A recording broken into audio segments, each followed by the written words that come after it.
वज़ीर आला Punjab Maryam Nawaz Sharif Ramzan निगहबान relief package के तकसीम की निगरानी के लिए आवाम के पास पहुँच गईं। जोया न्यूज़ प्लस रजिस्टर्ड के न्यूज़ रूम को हासिल होने वाली तफसीलात के मुताबिक मरियम नवाज़ शरीफ ने लाहौर के मुख्तलिफ इलाकों के दौरे करके आवाम से बराह रास्त मुलाकातें शुरू कर दी हैं। मरियम नवाज़ शरीफ ने घर घर जाकर शहरियों से मुलाकात करके उनसे रमज़ान पैकेज के मयार, तरसील और अमले के रवैये के बारे में पूछा।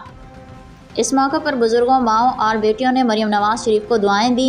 घरेलू ख़वातीन ने अपने अपने मसाइल से आगाह किया। इससे पहले इलाके की औरतें और बुज़ुर्ग वज़ीर आला मरियम नवाज़ को अपने घर में देखकर खुशगवार हैरत में मुब्तला हो गईं, जिस पर मरियम नवाज़ ने कहा, मैं आपकी खादमा हूँ, इसीलिए ख़ुद मालूम करने निकली हूँ आपका हक़ आपको मिल रहा है या नहीं। मैं आप सबकी दुआओं से इंशाअल्लाह आपकी खिदमत के मिशन में कामयाब होंगी।